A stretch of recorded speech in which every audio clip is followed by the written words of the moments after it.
इस वक्त ये इंसिडेंट हुआ, समर्थ उस वक्त वहीं थे, बाकायदा अतीक से उस वक्त सवाल कर रहे थे, वो तमाम वीडियो में मौजूद है। और समर्थ के साथ कैमरामैन थे हमारे, और उन कैमरामैन ने अपनी आंखों से बहुत कुछ देखा। मैं चाहूंगा समर्थ, आप कैमरामैन की जुबानी हमारे वो चीजें बताएं पूरे हमारे दर्शकों को।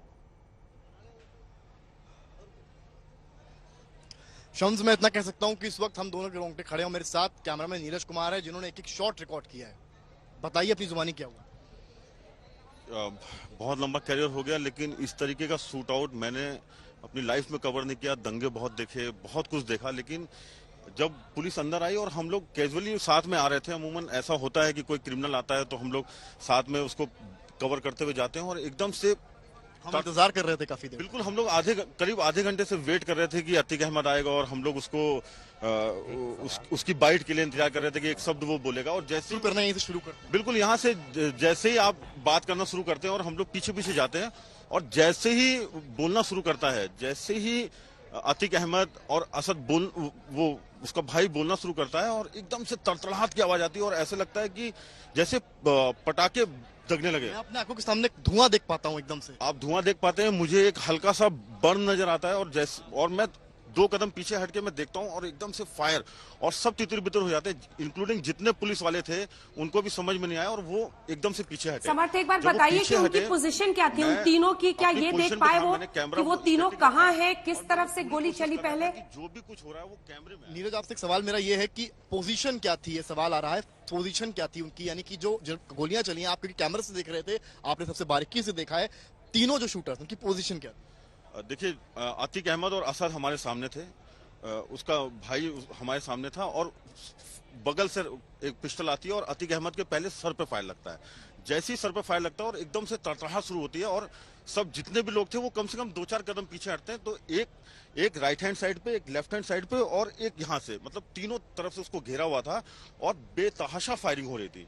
इतनी फायरिंग हो रही थी कि किसी को कुछ नहीं समझ में आया, और विद इन अ सेकेंड्स जब वो फायर बंद हुआ, तब उनको कैप्चर किया गया, और उन्होंने पिस्टल छोड़ी और हाथ खड़े किए, सरेंडर सरेंडर, और उन्होंने नारे लगाए, और जैसे ही सरेंडर उन्होंने बोला, पुलिस ने उनको पकड़ लिया, और उसमें से एक था वो लेट गया, हाथ खड़े किए, और उसके बाद वो लेट गया। खुद सरेंडर कर दिया। उन्होंने खुद सरेंडर किया। पुलिस ने, ऐसा नहीं था कि पुलिस ने रिटेलिएट, कामयाबी नहीं थी कि वहां पर ऐसा कुछ भी नहीं था। पुलिस की तरफ, पुलिस भी तितर बितर हो गई थी जब वो फायर, जब जिस तरह से गोलियां चल रही थी। उन्होंने पिस्टल छोड़ी, हाथ खड़े किए, और तब पुलिस ने उनको पकड़ा। ये हुआ। ये बताइए मुझे कि जब तितर बितर हुए हैं, कई लोग भागे हैं, उस वक्त आपकी पोजीशन क्या थी? मैं अपनी पोजीशन से कम 4 से 6 कदम पीछे हटा। 4 से 6 कदम। आपकी खरोच भी आई है? मेरे को एक फायर बर्न थोड़ा सा हुआ है। खरोच मेरे कैमरामैन को भी आई है, क्योंकि कैमरा पकड़े थे, उनका ध्यान इस पर था कि वो आज तक के लिए एक बेस्ट फ्रेम तैयार कर सकें, क्या विजुअल कैप्चर कर सकें। अपनी बात जारी रखिए। जब मैं 4-6 कदम पीछे हटा, और वो तीनों लोग मेरे फ्रेम में नजर आने लगे जो फायर कर रहे थे, मैंने अपनी जगह को होल्ड किया, और वहीं से मैंने पूरा जो मुझे लगता था कि जो बेस्ट हो सकता है अपने आप को, और उसको सेव करते हुए मैंने वहां से वो फ्रेम बनाया, और वो मुझे लगता है कि आपके जरिए आज तक पहली तस्वीर दिखा पाया जिस वक्त ये शूट आउट हुआ है। हम ही इकलौते चैनल थे जिन्होंने लाइव वहां पर। नहीं, बिल्कुल, हम लोग ग्राउंड पे रहते इसीलिए हैं कि अपने दर्शकों को जो भी बेस्ट हो सके वो दिखाएं, और हम यहाँ से साबरमती एक सवाल और इनसे पूछेगा, जितनी फोर्स थी, कैमरा और माइक अब दिख रहा है, नजर नहीं आ रही थी। कैमरा और माइक जो उन्होंने इस्तेमाल किया वो भी दिख रहा है। 3 थे, क्या एक कैमरामैन बना था, एक रिपोर्टर बना था, और तीसरा उनके साथ था? अगर वो देख पाए। सवाल ये है कि जहां पर स्पॉट है वो कैमरा एक पड़ा हुआ है और एक माइक दिख रहा है, और ये बताया पुलिस ने है कि ये उन्हीं लोग का था, वो पत्रकार के वेश में आए थे। तो कुछ अंदाजा आपको लगा था बॉडी लैंग्वेज से कि कोई इस तरह से अपने साथियों में आ जाए? नहीं, ऐसा कुछ नहीं था। 4-6 चैनल थे, और कुछ लोकल के थे जिनको हम जब से इलाहाबाद में मैं कवर करने आता हूं, जिनको मैं देखता रहता हूं, मुझे बिल्कुल अंदाजा नहीं था कि कोई ऐसा व्यक्ति होगा।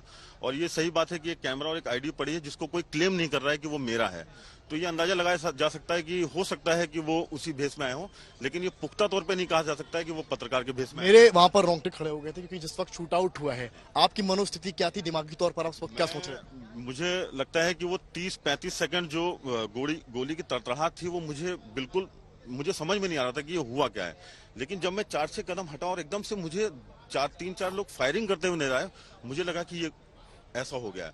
और अगले ही पल उसका अतीक और उनका भाई जमीन पे पड़े हुए थे और बाकी लोग जो हैं वो हाथ ऊपर करके सरेंडर करने की मुद्रा में थे। सरेंडर सरेंडर उन्होंने चिल्लाया और उसमें 2 को खड़े पे पकड़ा गया है और एक अपने आप जमीन पे लेट गया है। एक बार समर्थन से पूछिए उस दौरान पुलिस क्या कर रही थी, पुलिस का हाव भाव क्या था, उन्होंने क्या किया, जितना भी वो देख पाए हो, समझ पाए हो, पुलिस का हाव भाव क्या था? सवाल पुलिस नदारद थी, पुलिस आसपास नहीं थी। आप अगर मेरे फ्रेम में देखेंगे तो तीनों शूटर्स ने उन दोनों भाइयों को घेर के रखा हुआ है और पुलिस कहीं भी फ्रेम में नहीं है। पुलिस अपनी खुद जान बचा रही थी। बिल्कुल जान बचा रही थी, बिल्कुल जान बचा रही थी पुलिस। आपको मैंने वाइट उस बात की फिक्र नहीं थी वहां कितने पत्रकार खड़े हैं? मुझे नहीं लगता है कि होगी। मुझे लगता है कि जिस तरह की गोलीबारी हुई है, सब अपनी जान बचा के भाग रहे होंगे, तो पुलिस ने भी सोचा यही बेहतर है कि पहले जान बचाई जाए, बाद में देखा जाएगा। मैंने अपना आज तक की टीम वहां पर मौजूद है। मैंने अपने कैमरे का वाइड फ्रेम खोला ताकि एक भी शॉट मेरा मिस ना हो पाए। मैंने अपनी पोजीशन ली और मैंने वाइड फ्रेम खोला और जिस तरह से था वो जो भी उस स्थिति में मैं मूवमेंट कर पाया वो मैंने किया। लेकिन पूरे फ्रेम में आप देखेंगे, आप पुलिस नहीं है। जब उन्होंने पिस्टल रख दी और सरेंडर किया तब पुलिस ने आके उनको पकड़ा है। जनाब समझ सकते हैं समर्थ, यहाँ पे जिस तरीके से नीरज बता रहे हैं, समर्थ जिस तरीके से नीरज बता रहे हैं, एक तो उनकी बहादुरी को सलाम और वाकई बहुत ही जोखिम भरा काम होता है। मैं जानता हूँ क्राइम रिपोर्टिंग और ऐसे स्पॉट पे क्या होता है, लेकिन जब इन्होंने कहा आसपास कहीं पुलिस नहीं थी, जितने विजुअल जो खुद नीरज के विजुअल, उसकी वजह से सारा देश और दुनिया देख रही इन तस्वीरों को, कहीं पे भी जो पुलिस वाला जो पकड़ता है बाकी 2 लोगों को, जो साइड में है, जब पहली पिस्टल आती है बिल्कुल एकदम अतीक के सर के पास, वो भी क्या इनमें से कहीं पे भी किसी पुलिस वाले के पास हथियार भी नहीं था क्या? क्योंकि अब तक मैं जितने कैमरे में देख रहा हूं, अगर शूट आउट होता है और 3-3 शूटर हैं तो पुलिस वाले खुद अपने कम से कम सेल्फ डिफेंस के लिए पिस्टल निकालेंगे, बंदूक तानेंगे। जितनी तस्वीर मैं देख रहा हूं, हो सकता है बाकी के पुलिस वालों के पास हथियार हो, लेकिन इनमें से मुझे किसी के पास हथियार दिखाई नहीं दे रहा। आप लगातार फॉलो कर रहे हैं कारवां को, क्या बिना हथियार के पुलिस अतीक और उसके भाई को प्रोटेक्शन दे रही थी? मैं सवाल भी इनसे ही लेता हूं क्योंकि मैं भी वहां था और ये कैमरे से देख रहे थे, इनकी बारीकी मुझसे शायद बेहतर रही होगी। ये बताइए कि जो पुलिसकर्मी थे, क्या उनके पास हथियार नहीं थे? किसी ने कोशिश करी उस वक्त हथियार निकालकर उन पर क्रॉस फायर करने की, रोकने की? नहीं, मुझे नहीं लगता है कि किसी ने कोशिश करी, क्योंकि जब उन्होंने सरेंडर किया तो किसी के भी हाथ में मुझे पिस्टल नहीं नजर आई। उन्होंने उनको होल्ड किया, मतलब किसी ने भी ये कोशिश नहीं करी। सरेंडर किया तो उन्होंने अपनी पिस्टल छोड़ दी? बिल्कुल, उन्होंने अपना काम किया, उन्होंने अपनी पिस्टल छोड़ी, हाथ ऊपर खड़े किए और सरेंडर किया। तब जो थाना इंचार्ज है उन्होंने आके 2 लोगों को पकड़ा और एक जो खुद लेट गया था उसको पुलिस वालों ने पुलिस ने उसको प्रेस करके नीचे दबाया और तीनों को तेजी में उन्होंने जीप में डाला और जीप में डाल के ले गए। मैं ये कह सकता हूँ, अपने अनुभव से तो नहीं कह सकता हूँ, जो मैंने देखा है मैं उसके हिसाब से कह रहा हूँ। पुलिस ने बिल्कुल ये कोशिश नहीं की कि किसी तरीके से उनके ऊपर फायर किया जाए या उनको बचाया जाए। ये बिल्कुल कोशिश नहीं हुई।